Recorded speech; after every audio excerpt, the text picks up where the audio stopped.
Bonjour à tous.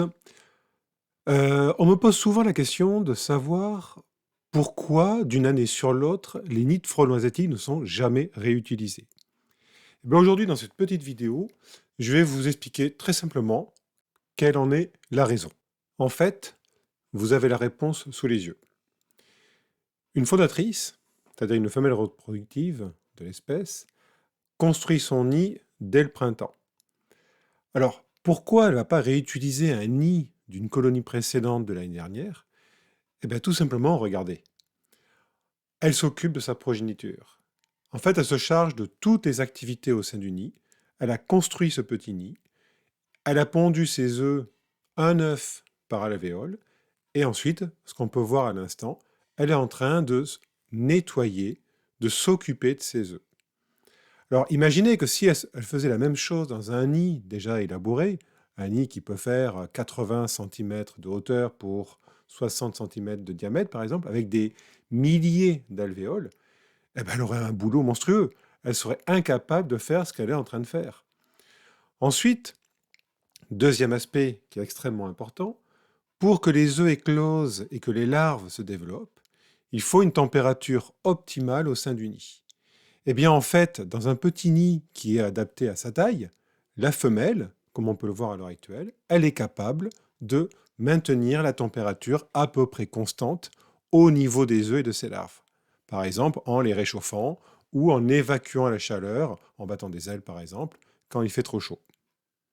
Donc en fait, la femelle, pour assurer le développement de sa descendance, elle a besoin d'un nid adapté à sa taille.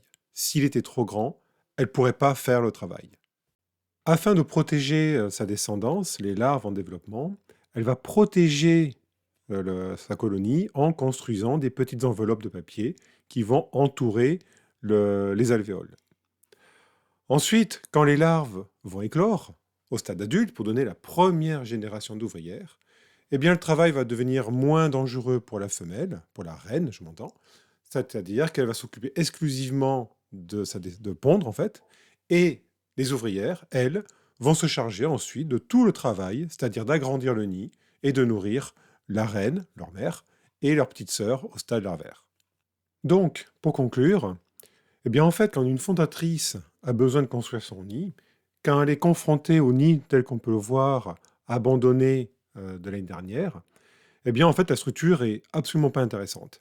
Parce qu'elle est trop grande. En plus, souvent, elle est ouverte aux 80, c'est-à-dire que l'enveloppe, surtout la partie inférieure, est tombée. Et ce qu'il faut prendre aussi en considération, c'est que dans ce nid vide, a priori, il n'est pas si vide que ça. Parce qu'en fait, on peut avoir tout un biotope différent avec des agents pathogènes, on peut avoir des moisissures, des champignons, on peut aussi avoir tous différents insectes qui se sont installés à l'intérieur. Donc finalement, ce n'est pas un environnement très sain pour la fondatrice, surtout pour sa descendance, et ce n'est pas un environnement très sécurisé. Donc tout ceci aligné côte à côte fait qu'une fondatrice, elle est obligée de construire un nid de fondation pour avoir un environnement qu'elle peut contrôler et qui soit le plus sain possible pour sa descendance.